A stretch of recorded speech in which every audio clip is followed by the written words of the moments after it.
जाति में शक्ति माननी चाहिए, व्यक्ति में नहीं। ये जाति जब तक गृहीत नहीं होती तब तक विशिष्ट भूता व्यक्ति का ग्रहण नहीं हो सकता। सामान्य नियम है, नागृहित विशेषणा विशिष्ट बुद्धि उपसंक्रामति, न अगृहित विशेषणा विशिष्ट बुद्धि उपसंक्रामति। माना जब तक विशेषण ग्रहण नहीं किया गया तब तक विशिष्ट बुद्धि नहीं हो सकती। इस नियम के आधार पर जब तक जाति रूपा विशेषण को ग्रहण नहीं किया हो तब तक विशिष्ट बुद्धि रूपा व्यक्ति का ज्ञान भी नहीं हो सकता। अतएव जाति में शक्ति तो मानना ही होगा, उसके अलावा कोई रास्ता नहीं। मुख्य मत तो बता दिया। अथवा एक दूसरा पक्ष भी ला रहे हैं, जब व्यक्ति में भी हम शक्ति मानेंगे, लेकिन शक्ति किस प्रकार की शक्ति व्यक्ति में है, किस प्रकार की शक्ति जाति में है, ये फर्क है। यद्वा गवादि पदानां व्यक्तौ शक्ति स्वरूप सती न तो ज्ञाता, जातौ तो सा ज्ञाता हेतु हो, यह अंतर है। गवादि पदों में भी, पदों का व्यक्ति में शक्ति है और जाति में भी पद का शक्ति है। गवादि पदों का दो में शक्ति मान लिया, व्यक्ति में भी और जाति में भी। लेकिन व्यक्ति में किस प्रकार से शक्ति? स्वरूप भूता, और जाति में ज्ञाता। स्वरूप सती शक्ति ही व्यक्तौ, ज्ञाता तो सा जातो। स्वरूप शक्ति क्या है, ज्ञाता शक्ति क्या है? ज्ञाता मतलब न्यायमाना, जाना जाता हुआ, न्यायमाना या ज्ञाता का अर्थ है, जाना हुआ नहीं लेना सीधे। यक्ता प्रत्यय वर्तमान काल में शानत जैसे सिर्फ गवादि पद निष्ठा, गवादि व्यक्ति विषयक जो सामर्थ्य रूपा शक्ति है वह स्वरूप नहीं है। ऐसे होकर के हेतु, हेतु माने शाब्दिक ज्ञान के प्रति कारण होता है, शाब्द बोध के प्रति कारण होता है। व्यक्ति का बोध कराने में शक्ति सर्वभूता होकर कारण हो जाएगी और जाति को बोध कराने में ज्ञान का विषय होता होगी। सिर्फ गवादि पदोनिष्ठा या गवादि व्यक्ति विषय की शक्ति है, अर्थात गवादि व्यक्ति बोधन सामर्थ्य रूपा जो शक्ति है वह स्वरूप है, स्वरूपभूत। कि पद कई बार होता है, अपने शब्द को सुनाया, शब्द को सुनाते व्यक्ति कहीं भान हो गया, सीधे व्यक्ति का भान हो रहा है। क्यों हुआ? कहते पद का स्वरूपता शक्ति व्यक्ति में मानी गई है और पद के अर्थ को जानने पर ही जाति में शक्ति ग्रहण होता है। क्योंकि संस्कार हो जाता है, स्थिति हो जाता है व्यक्ति का। गवादि व्यक्ति विषय जो सामर्थ्य रूपा जो शक्ति है वह स्वरूपेण विद्यमान एव शाब्द ज्ञान हेतु हो, शाब्द ज्ञान का हेतु होता है। और पूर्वोक्त दोष को ध्यान में रखना, न तो ज्ञाता कहा, यदि हर व्यक्ति को जान करके ही उस व्यक्तिगत शक्ति को मैं ग्रहण करने लगूंगा, अनंत व्यक्ति है, अनंत व्यक्ति को जानना है, तो हर व्यक्ति को जानने के बाद ही उस व्यक्ति में शक्ति ग्रहण होने लग जाएगा तो गौरव दोष है। क्योंकि एक बार एक व्यक्ति में आपको शक्ति ग्रह करा दिया, फिर दूसरे व्यक्ति में क्या होगा? बिना शक्ति ग्रह कराए दूसरे व्यक्ति का आपको बोध ही नहीं होगा। इसलिए ज्ञान का विषय होता हुआ जो शक्ति है वो जाति में माननी चाहिए, व्यक्ति में। जाति का तो बोध कराना पड़ता है, बोध कराए बिना जाति ग्रहण नहीं होगा। वस्तु कई बार हमने देखा, वस्तु है, उसका नाम बता दी गई तो आप समझ गए अमुक नाम वाला वस्तु हो गया, नाम से वस्तु में शक्ति ग्रहण हो गया। लेकिन कौन सी जाति का है ये नहीं ग्रहण होता। वो आज की इस कलयुग की इस वर्तमान स्थिति में तो और भी कठिन हो गया। ये व्यक्ति है, वो व्यक्ति का नाम क्या लिख दिया? कृष्ण कुमार, वो मिश्रा है कि गुप्ता है, पहले लिखते थे ना लोग, सिंह है, सिंह माने मानते थे क्षत्रिय है, गुप्ता माने वैश्य है, मिश्रा लिख दिया तो ब्राह्मण है, और कुछ नहीं लिखा मैंने शूद्र है। और आज सभी कृष्ण कुमार लिख देते हैं, ब्राह्मण क्षेत्र वैश्य शूद्र सब।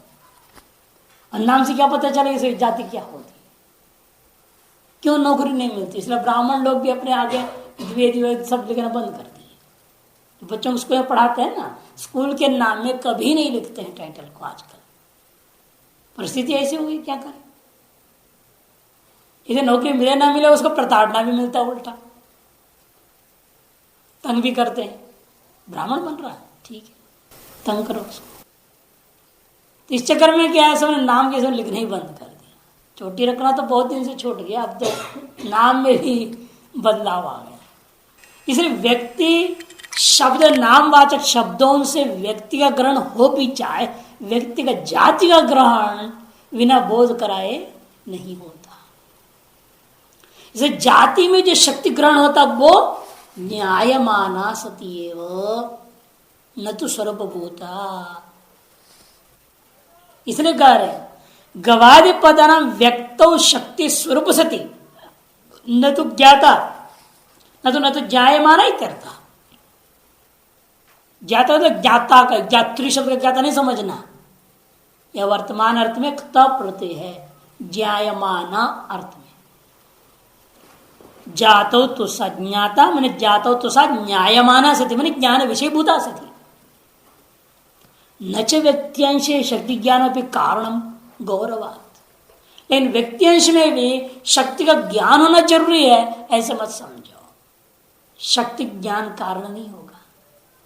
जाति में शक्ति ज्ञान कारण है, व्यक्ति में भी शक्ति ज्ञान कारण है, दो कारण मानना पड़ेगा तो गौरव दोष हो जाएगा। कारण एक होगा, ज्ञान के प्रति शाब्द बोध के प्रति कारण एक ही होगा, अनेक नहीं हो सकता। इसलिए पद को स्वरूपभूत कारण माना। इसे कहते हैं यहां स्वरूप सत्य में स्वरूपेण विद्यमान एवं शाब्द बोध के प्रति कारण हो जाता है। उसकी विद्यमान तो उसकी सत्ता मात्र से कारण हुआ।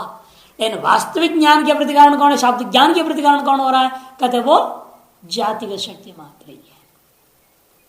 व्यक्तियांश में भी शक्ति ज्ञान को कारण मानना महान गौरव हो जाएगा। क्यों? दोष वही है, अनंत व्यक्ति है। एक व्यक्ति का ज्ञान होने से सकल व्यक्ति ज्ञान नहीं हो पाएगा। कि यदि आपसे पूछा जाए, विकल्प उठा के हम पूछ सकते हैं, गवादि पदों की शक्ति यदि व्यक्ति में आप मानते हो, वह ज्ञाता है, ये मान लेते हैं व्यक्ति में भी शक्ति अपना ना ज्ञान शक्ति ज्ञान के कारण मतलब क्या, ज्ञाता सती है वह शक्ति कारण भवती। व्यक्ति में भी ज्ञाता हो, ज्ञायमान वर्तमान काल ज्ञान का विषयभूता होकर के शक्ति कारण बनती है, फिर तो अनंत व्यक्ति होने के नाते प्रत्येक व्यक्ति का ज्ञान के पीछे पहले क्या होगा, उस व्यक्ति का शक्ति ज्ञान ग्रहण कराना जरूरी हो जाएगा। इन व्यवहार में क्या देख रहे हैं हम, हर व्यक्ति का ज्ञान के पूर्व में उस व्यक्तिगत शक्ति का ग्रहण नहीं कराया जाता है। पहली बार केवल एक व्यक्ति का बोध कराते वक्त उसके जाति में शक्ति ग्रहण करा करके जाति विशिष्ट व्यक्ति का जब बोध करा दिया गया, उतने मात्र से तदनंतर में जहां भी जब कभी भी व्यक्तियों का ज्ञान होता है तो पूर्व प्राप्त जो शक्ति है किसमें, जातिगत शक्ति ज्ञान के द्वारा ही व्यक्ति का ग्रहण हो जाता है।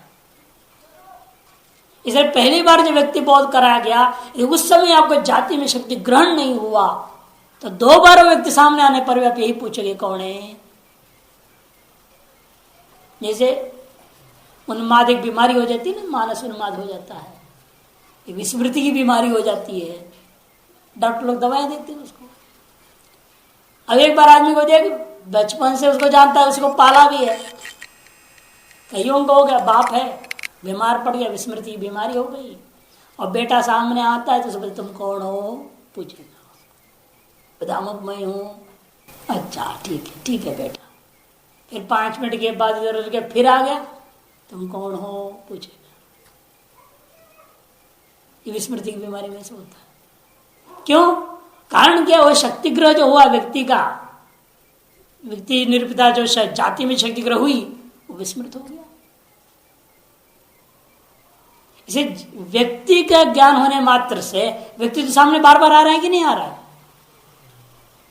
लेकिन जातिगत जो शक्ति ग्रह था वो विस्मृत होने से व्यक्ति सामने आने के बावजूद व्यक्ति को पहचान नहीं पाएंगे।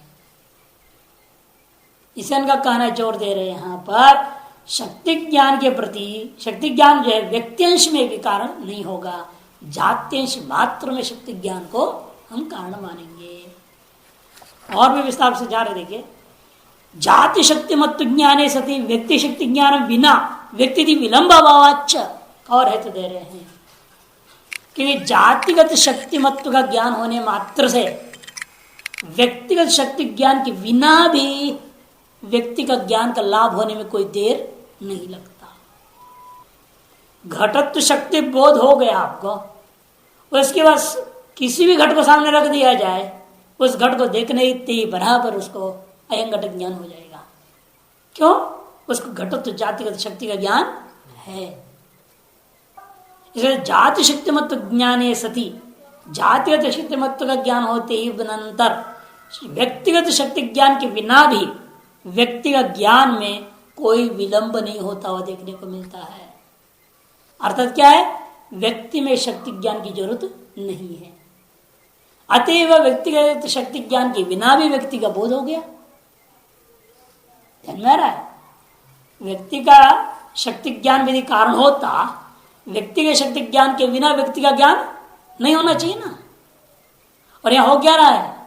व्यक्तिगत शक्ति ज्ञान के बिना भी व्यक्ति का ज्ञान हो रहा है। किससे? जातिगत शक्ति ज्ञान मात्र से। इसमें दोनों में शक्ति ज्ञान मानने की जरूरत नहीं है। दोनों में शक्ति मानना अलग चीज है, दोनों की शक्ति ज्ञान कारण मानना अलग चीज है। कई बार भ्रांति होती है यहां पर सुनने में, हम कह रहे हैं दोनों में शक्ति है। किसमें? व्यक्ति में भी शक्ति है, जाति में भी शक्ति है। उस व्यक्ति में शक्ति है वो स्वरूपभूता है, और जाति में शक्ति वो न्यायमाना है। दोनों में शक्ति है, लेकिन दोनों की शक्ति ज्ञान शाब्द बोध में कारण नहीं है। व्यक्तिगत शक्ति का ज्ञान शाब्द बोध में कारण नहीं है, किंतु जाति में रहने वाले शक्ति का ज्ञान ही शाब्द बोध के प्रति। ये व्यवहार में देखने को मिल रहा है कि जाति में विद्यमान शक्ति का ज्ञान मात्र से व्यक्ति का ज्ञान हो जाता है, बिना व्यक्ति में विद्यमान शक्ति का ज्ञान के बिना भी हो जाएगा। यही देखने को मिल रहा है। कैसे? नियम वही है, नागृहित विशेषण इष्ट बुद्धि संक्रामति, कि विशेषण ज्ञान के बिना विशिष्ट ज्ञान हो ही नहीं सकता। अतः विशेषण ज्ञान होने मात्र से वह स्विशेष को ग्रहण करके विशिष्ट बुद्धि हो जाती है। इसलिए विशेषणांश में, विशेषांश उभयांश में शक्ति रहने पर भी उभयांश का शक्ति ज्ञान विशिष्ट ज्ञान के प्रति कारण नहीं है, केवल विशेषांश का शक्ति ज्ञान मात्र से विशिष्ट का ज्ञान हो जाएगा। इसको और दृष्टांतों से बहुत सुंदर समझाएंगे, यहां बहुत सुंदर आ रहा है। देखिए, अतएव न्याय मत भी कहते हैं, आप हमारे मत की बात ही केवल मैं नहीं कह रहा, यह तो न्याय मत में भी उन्हें भी ये बात माननी पड़ती है। क्या? अन्वय शक्ति ही स्वरूप सती थी सिद्धांत। न्याय मत भी सिद्धांत, न्याय मत में भी सिद्धांत है, अन्वय में ही शक्ति होता है, स्वरूप सती होकर के न्याय माना की जरूरत नहीं है। व्यतिरेक में क्या होता है? प्रतियोगी ज्ञान द्वारा ही शक्ति माननी पड़ती है। घट में शक्ति घटत्व का ज्ञान से हो जाता है, घटाभाव का ज्ञान के लिए प्रतियोगी ज्ञान जरूरी है, घट ज्ञान जरूरी है, और घट ज्ञान के लिए घटत्व ज्ञान जरूरी है। अच्छा, अभाव ज्ञान में क्या होता है? हमेशा स्वरूप शक्ति से काम नहीं चलेगा, घट का स्वरूपगत शक्ति से काम चला नहीं। ये घटाभाव जैसे मैं कहता हूं, उसका अर्थ है घट प्रतियोगिता का भाव। घटनिष्ठा या प्रतियोगिता सा किम अवच्छेदिका, तो कहना ही पड़ेगा घटत्वावचन घटनिष्ठा प्रतियोगिता का भाव है, कहना पड़ेगा ही नहीं। नहीं तो ब्रह्मस्थल चला जाएगा। इसलिए वह आप न्यायबोधनी पढ़ते ध्यान दिए होंगे, तत्प्रकारता निरूपित तद विशेषता का था। निरूपित शब्द है ना, एक दूसरे जोड़ना जरूरी है, नहीं तो रंग रजते में रजतंगे ब्रह्मस्थल में भी चारों चीजें हैं। ज्ञान सही है क्या? रांगा है और रजत है, यहां रांग आते तो रजत था, लेकिन ज्ञान क्या हुआ? रजत रंगे हो गया। तो रांगे में आपने रजतत्व देखा, रजत में आपने रांगत्व देखा है। लेकिन ज्ञान क्या हुआ? रजत रंगे। उस रजत रंगे में ज्ञान में चारों चीज तो है ना, रजतत्व भी है, रजत भी है, रंगत्व भी है, रंग भी है। लेकिन फिर भी इन प्रकारों का विशेष परस्पर संबंध किए बिना क्या इसका यथार्थ मान लोगे? चारों होने में से यथार्थ ज्ञान हो जाएगा। प्रकारता भी है, विशेषता ज्ञान भी है, तो भाव को कहना पड़ेगा नहीं। या स्थिति क्या है? रजतत्व प्रकार रंग विशेष ज्ञान हो गया, रंगत्व प्रकार रजत विशेष ज्ञान हो गया है, तो गड़बड़ ज्ञान है, समूहालंबन भ्रम है। दूर कैसे करोगे दोष को? कहा तत्प्रकार का निरूपित तद विशेषता होनी चाहिए, इसका क्या? अन्वय। एदारश अन्वय में ही वो शक्तिमान स्वरूप होता, क्योंकि बिना जाति का यह संबंध भी आप जोड़ नहीं सकते। जाति में शक्ति का रजू हुआ कि नहीं हुआ? वहां पर जाति में विद्यमान शक्ति ज्ञान ही मुख्य कारण माना भ्रम का निवारण करने में। इसे क्या कहना है? अन्वय शक्ति स्वरूप सती न्यायमती सिद्धांत। न्यायमान शक्ति विषयत्व में वाच्यत्व जातरेव वाच्य।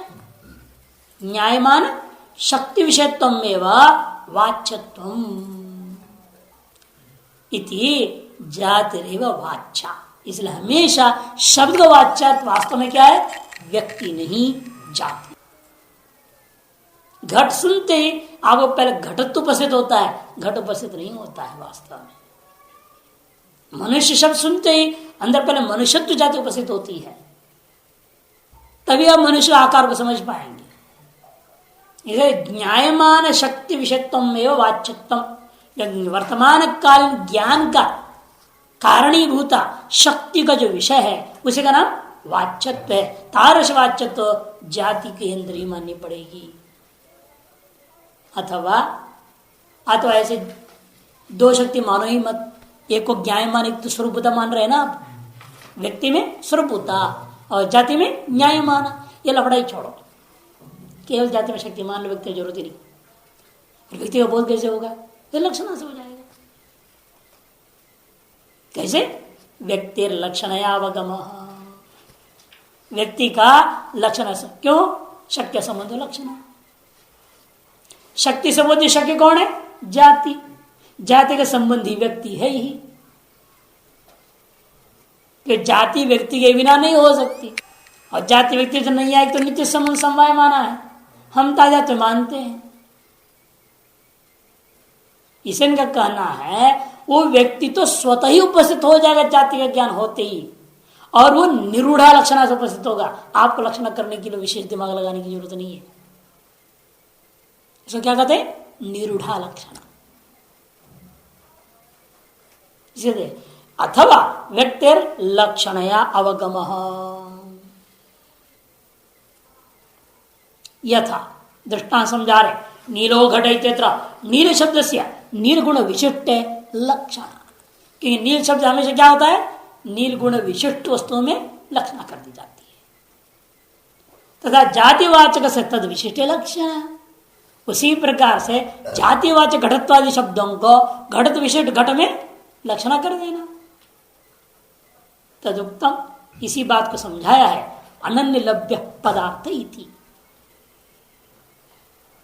पद का वही अर्थ वाच्यार्थ मानी जाएगी जो अन्य प्रमाणों से या अन्य तरीके से प्राप्त नहीं है।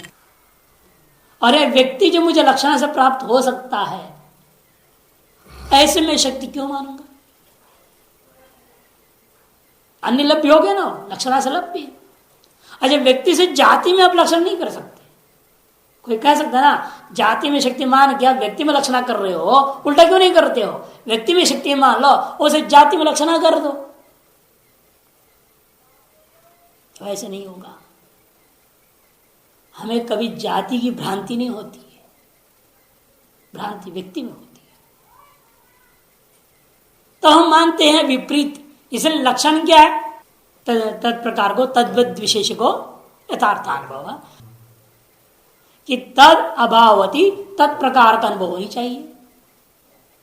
तद्वती में तत्प्रकारक, तद अभावती में तत्प्रकार से विशेषांश में तो कोई अंतर नहीं कर रहे हैं, प्रकारांश में तो बदल रहा है।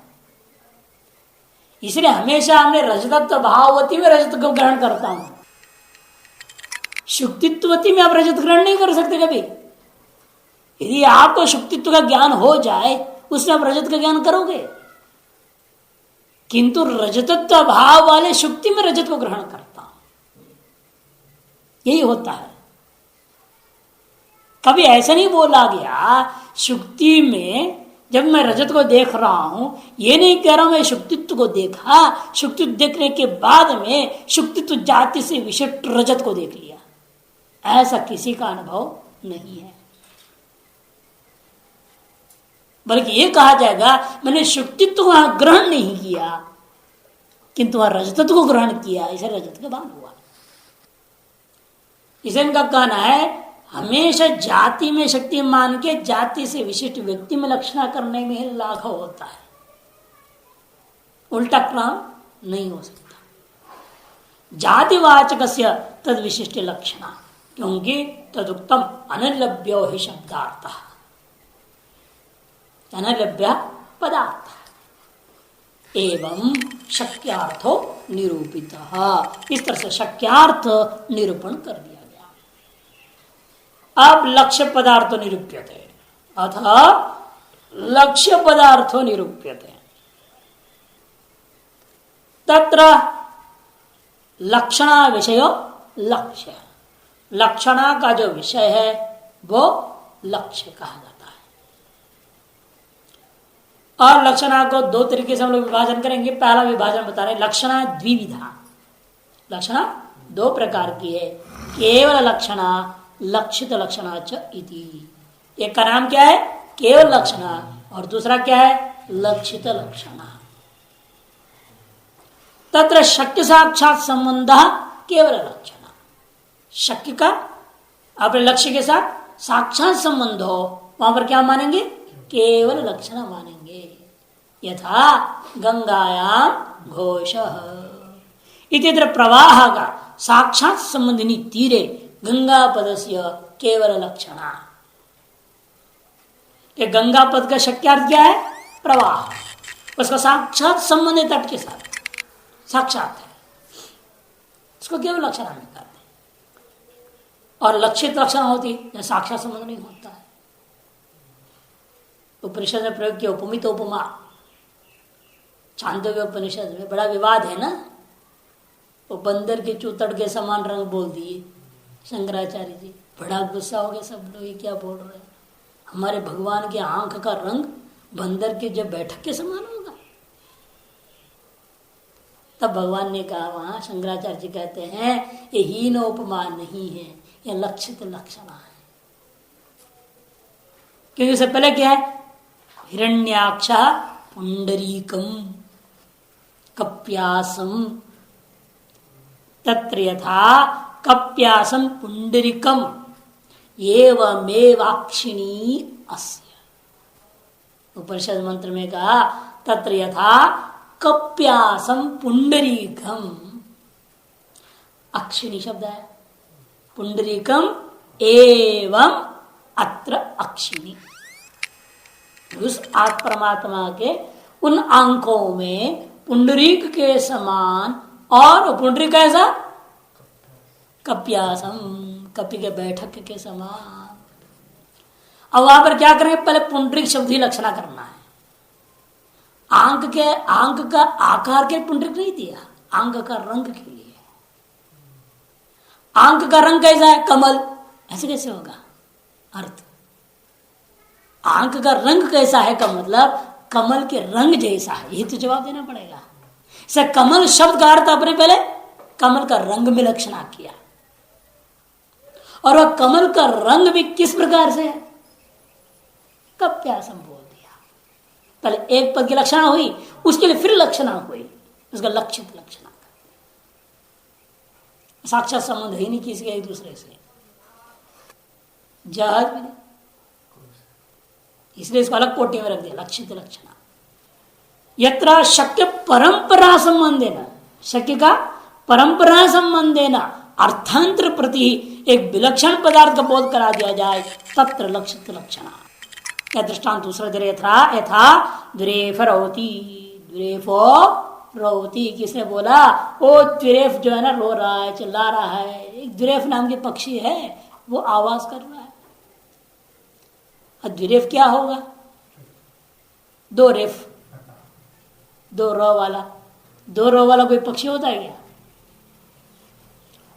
द्विरेफ शब्द से आप वो एक शब्द लेंगे जिसमें दो रेफ रहेगा और वो एक चिड़िया का नाम होगा, भ्रमर। भ्रमर, भ्र में र है, म र आगे है, भ्रमर। भ्रमर शब्द दो रेफों वाला शब्द है और गूंजता भी है, वो भ्रमर जाति वाला जंतु। तो भ्रमर जो होता है उसे दो रेफ है, द्विरेफ और रौती शब्द, द्विरेफ शब्द के पर आप भ्रमर को पकड़ेंगे, और भ्रमर से कहां पहुंचे आप, मधुकर में, मधुमक्खी में। इसे कहते था द्विरेफ पदस्य रेफ द्वय शक्तस्य। द्विरेफ शब्द कर इतना ही है, रेफ द्वय से विशिष्ट वस्तु, ये अर्थ को बोध करने में वो समर्थ। रेफ द्वय शक्तस्य द्विरेफ पदस्य, शक्त हमेशा कौन होता है, पद। द्विरेफ से विशिष्ट ऐसा अर्थ बोध कराने वाले जो पद है, यह पद से किसका बोध हुआ, भ्रमर पद घटित परंपरा संबंधी न, तब भ्रमर पद पहला आया, और भ्रमर पद घटित से क्या कर दिया, परंपरा संबंध से आपने कहां ले गए, मधुकरे वृत्ति, उसे मधुकर का ज्ञान कर लिया। इसको कहते हैं लक्षित लक्षण।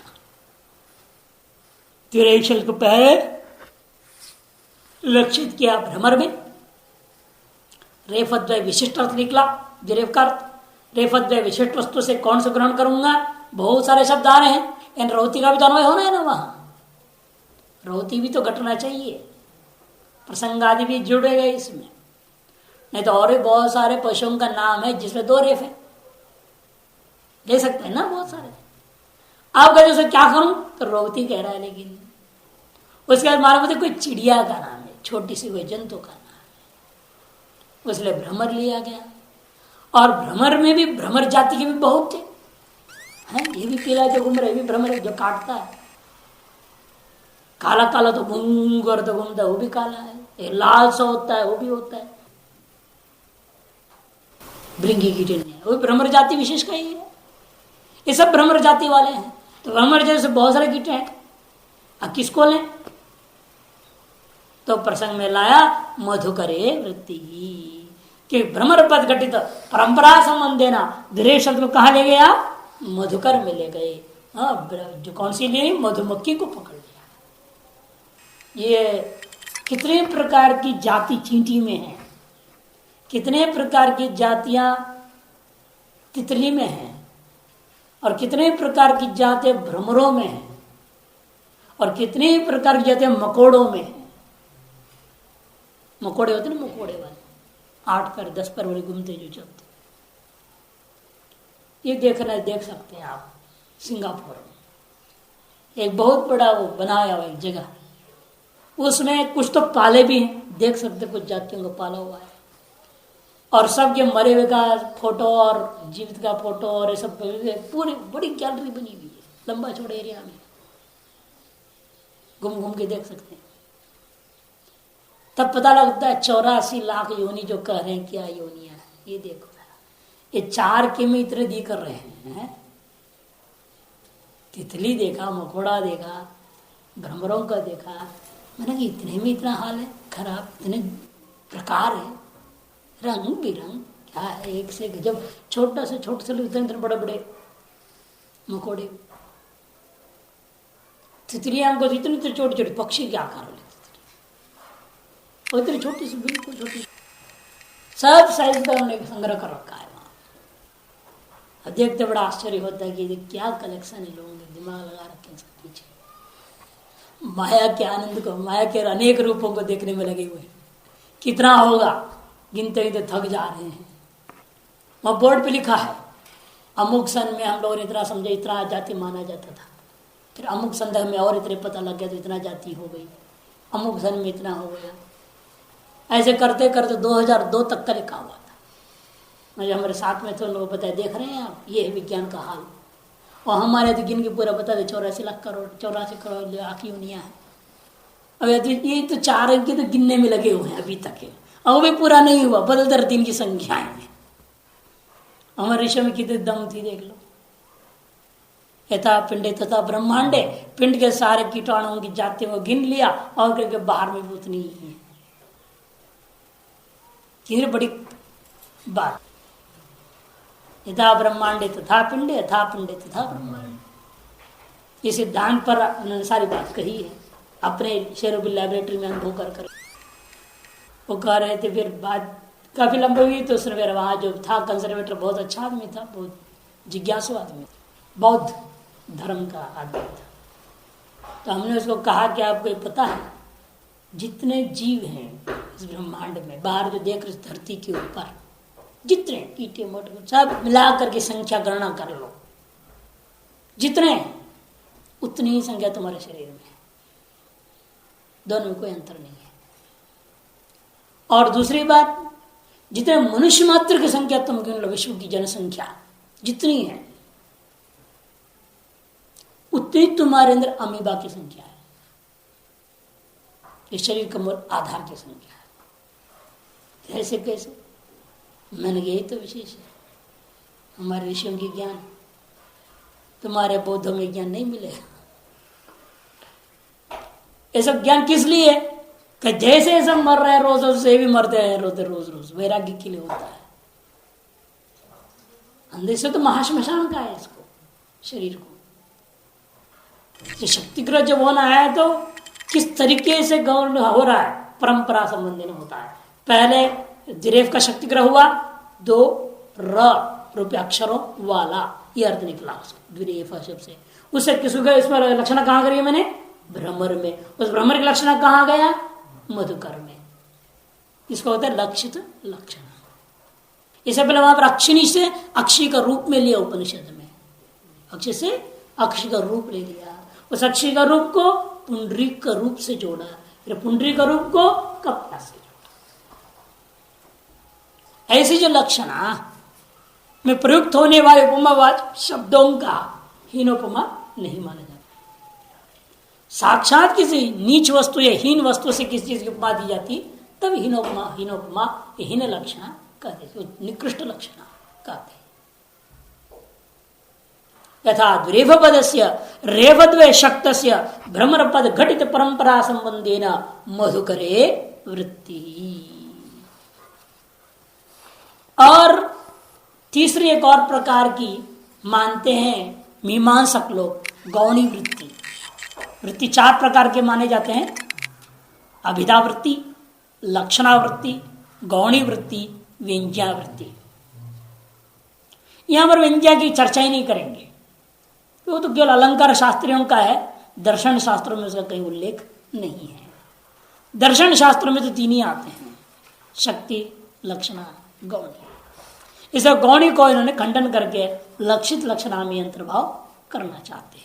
इसे करें गौणी अपनी लक्षित लक्षणा एव, गौणी अपनी लक्षित लक्षणा एव। गौणी को एक पृथक पद का वृत्ति न मान करके उसको लक्षित लक्षणा में अंतर्भाव कर सकते हैं। कैसे? यथा सिंहो माणवक इत्यत्र, जैसे सिंहो माणव का शब्द प्रयोग कर दिया। यहां सिंह शब्द वाच्य क्या है? सिंह से वाच्य संबंधी कौन है? सिंह शब्द वाच्य पशु है, तो संबंधी कौन है? क्रौर्य आदि, ये लेना पड़ेगा। उस पशु में विद्यमान क्रौर्यता, साहस, निर्भयता इत्यादि को लेना है। और उस क्रौर्य संबंधे न उस संबंध से क्या किया उसको मानव कस्य प्रतीति है, तब संबंधित है ना, मानव का जो प्रतीति हो जाता है लक्षित लक्षणा है। सिंह शब्द की रचना पहले कर दिया क्रौर्यादियों में। सिंह शब्द का वाच्यार्थ तो क्रौर्यादि नहीं है, सिंह शब्द वाच्यार्थ एक पशु विशेष है, और उस वाच्यार्थ की रचना आपने कर दिया क्रौर्यादियों में, और तन्निर्मित रचना हो गया मानवक में। तो संबंधित तो आपने लाया मानवक में, कौर्य संबंधे न मानव से प्रत्यय है। इस प्रकार से लक्षित लक्षणा में ही गौणी वृत्ति भी अंतर्भाव हो गया। अतः दो ही प्रकार की वृत्ति मानी जाएगी, एक तो वाच्या अथवा विधावृत्ति और दूसरी लक्षणावृत्ति। वेदांत मत में इसलिए दो ही प्रकार की वृत्तियां हैं, तीन मानने की जरूरत नहीं है। व्यंजना कैसा क्या होता है? व्यंजना जो वृत्ति है, व्यंजना भी एक्चुअल लक्षित लक्षणा के अंतर्गत ही आना चाहिए, वो अलग नहीं हो सकता है। कि व्यंजना वृत्ति क्या है, कहना कहा दिया कुछ, लेकिन अर्थ से कुछ और ही निकलेगा। साहित्य में जितने प्रयोग हो रहे हैं देखने में कथा जैसे लगता है साहित्य में, लेकिन उस साहित्य का सकल जो लक्ष्य है, उसका वास्तविक लक्ष्य है बोध करना ज्ञान है। अब रामायण है एक साहित्य है, लेकिन पूरे वेदांत बोल रहे हैं ना उसमें। भागवत क्या है, वो भी एक साहित्य है, महाकाव्य है, एक महाकाव्य में गिनती की जा सकती है उसकी, लेकिन काव्य होता हुआ भी वो पूरा ज्ञान दे रहा है। बोल रहे हो कि ये हुआ वो हुआ, कृष्ण लीला क्या हुई, कृष्ण लीला का सारा अर्थ बदल देते हैं। कहां से कहां ले जाते हैं उसको, वेदांत में। लक्षित लक्षण के बिना तो नहीं होगा ना वो। व्यंग्यावृत्ति जो साहित्य दर्शनों में अलंकार शास्त्रकारों ने माना है, जो वो भी लक्षित लक्षणा में ही अंतर्भाव हो जाएगा, अलग से मानने की कोई जरूरत नहीं है। अन्यार्थ में प्रयुक्त शब्द को अन्यार्थ में ग्रहण करना ही तो लक्षण है ना, यही व्यंग्या में हो रहा है। लेकिन वह शक्ति का संबंध ही नहीं है, इसे उन्होंने व्यंग्या करके अलग नाम ले लिया। और लक्षित लक्षणा में हमारा क्या है, शक्ति संबंधी साक्षात तो नहीं है, परंपरा है। अतः उसको लक्षित लक्षणा डालने में कोई दिक्कत है। गौणी और इसमें दोनों में समस्या हो जाता है, वह शक्यार्थ के साथ साक्षात संबंध नहीं होता है लक्ष्यार्थ का, और शक्यार्थ का साक्षात संबंध हो जाए लक्ष्यार्थ, उसको हम कहते हैं केवल लक्षणा।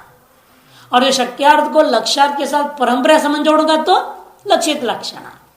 और गौण्यावृत्ति से भी अब यही कर रहे हैं। सिंह शब्द का शक्यार्थ हो गया पशु, उसको मानव के साथ अन्वय तो हो नहीं सकता,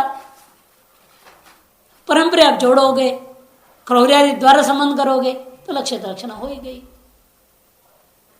राम आदि की कथाओं को भी अब वाच्यार्थ क्या है उसका, एक कोई राजा का बेटा था, एक कोई दूसरा राजा का बेटी थी, दोनों की शादी हो गई, सामान्य है वाच्यार्थ, तो क्या विशेष है उसमें।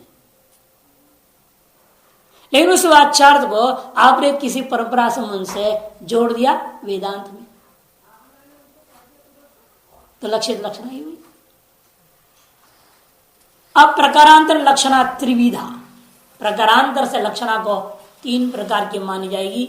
जहत लक्षणा, अजहत लक्षणा, जहद अजहद लक्षणा।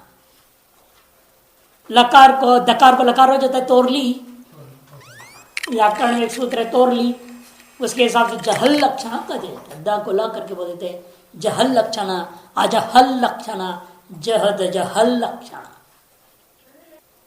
जहल लक्षणा क्या है, शक्यम अनंतर भाव्य यत्र अर्थांतर से प्रतीति तत्र जहल लक्षणा।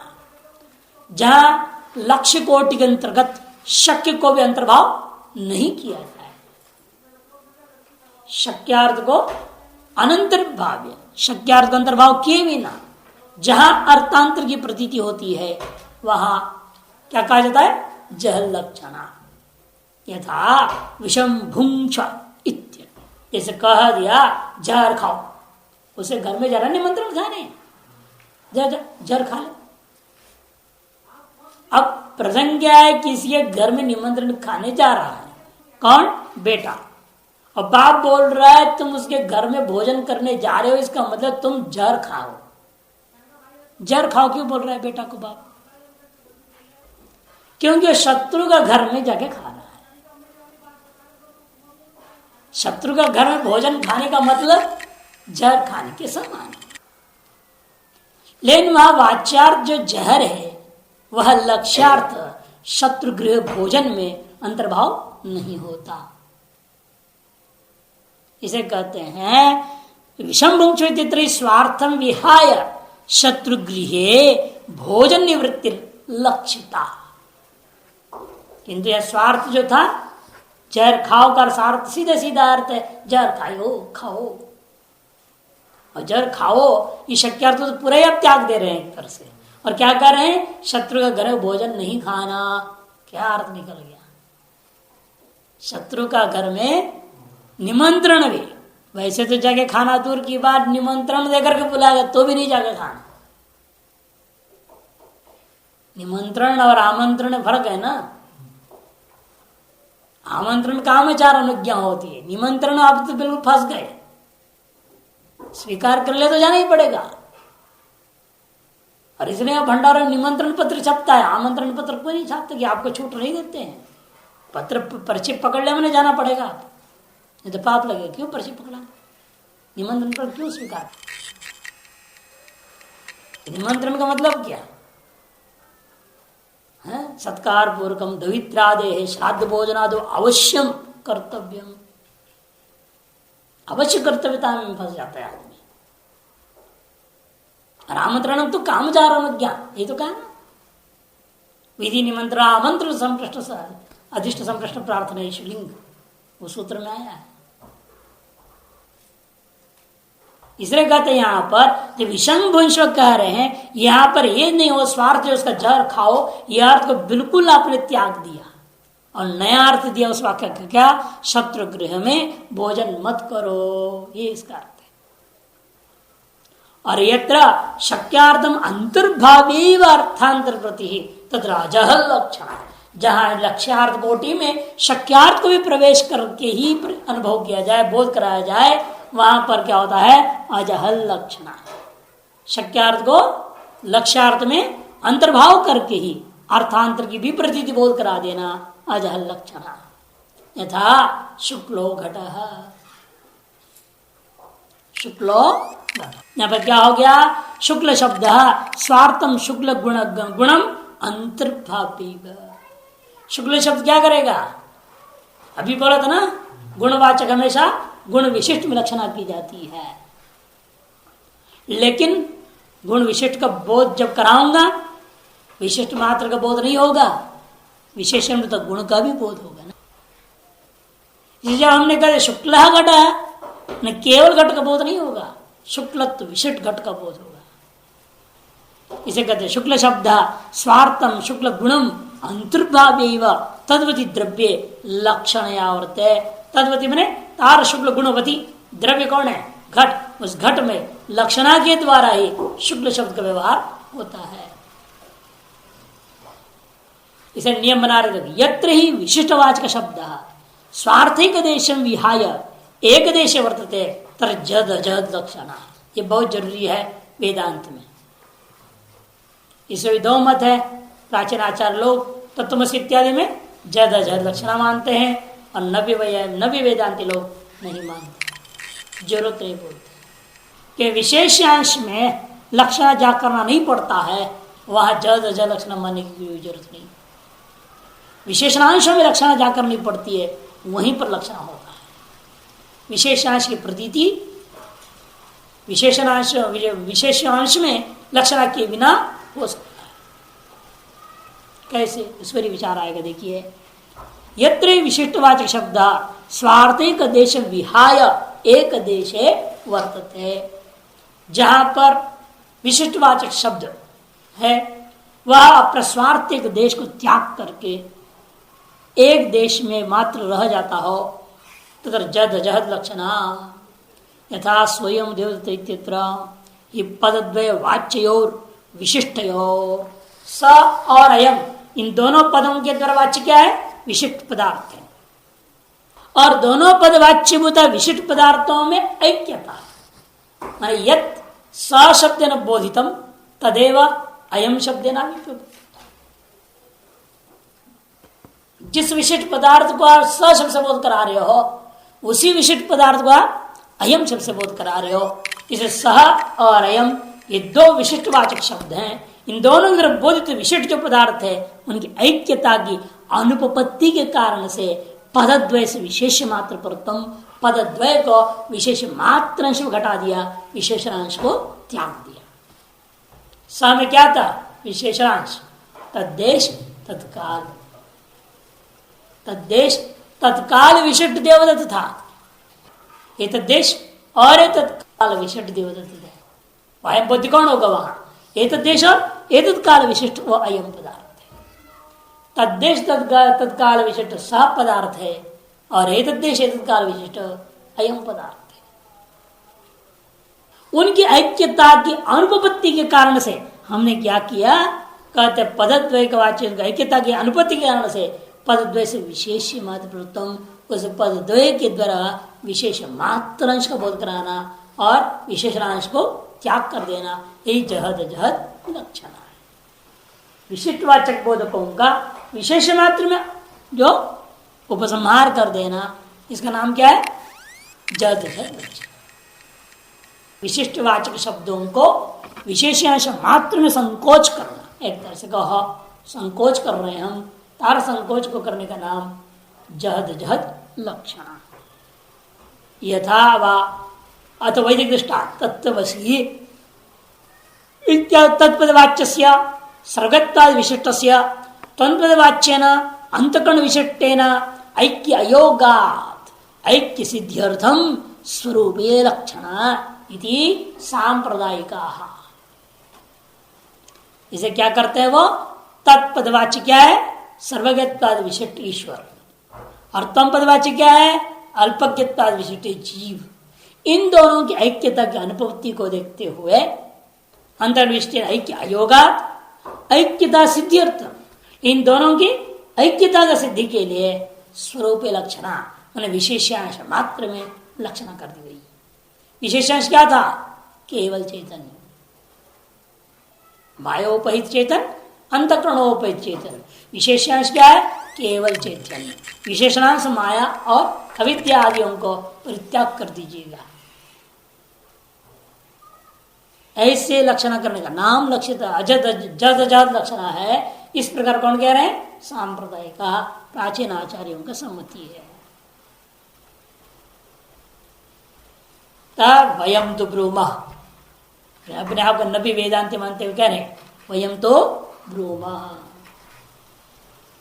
स्वयं देवतः तो तुमसी इत्यादो विशिष्टवाचका नाम पदा नाम एक दिश परत्वेपि न लक्षण। उत्तरे बात तो ठीक है, ये विशिष्टवाचक पद है, इससे हमारा आपके साथ कोई विवाद नहीं है। ये विशिष्टवाचक पद होता हुआ एक देश मात्र का बोध करा रहे हैं, इसमें भी हमारा आपका विरोध नहीं है। उस एक देश में भी विशेषांश मात्र का बोध करा रहा है, इसमें भी हमारा आपका विरोध नहीं है। किंतु उस विशेषांश मात्र का बोध कराने के लिए आप क्या मान रहे हैं? लक्षणा, उसको हम नहीं मानते। विशेषांश की प्रतीति में लक्षणा की जरूरत नहीं पड़ती,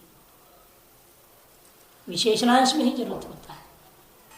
पदनाम एक देश परत्वे न लक्षणा, एक देश परत्व होने पर भी वह लक्षणा नहीं मानी जा सकती। क्यों? शक्ति प्रसिद्ध विशिष्ट और अभिधान अनुपत्तो विशेष शक्ति उपस्थित और एवं अन्वय बोध अविरोधा। विशिष्टवाचक शब्दों के पदों का एक देश परत्व होने पर भी वह लक्षणा क्यों नहीं जरूरत पड़ती? क्योंकि शक्ति रूप से जो विशिष्ट पदार्थ है उनका अभेदान्वय होना संभव नहीं है। अभेदान्वय अनुपपत्तो, इसमें क्या कर दिया? अन्वय अनुपत्ति के दोष के कारण से, अन्वय अनुपत्ति दोष के कारण से हमने क्या कर दिया? विशेष हो शक्ति उपस्थित हो, विशेष मात्र उसकी शक्ति स्वीकार कर लेंगे, लक्षणा की जरूरत नहीं। विशिष्टवाचक ये तो नैयायिक लोग भी मानते हैं।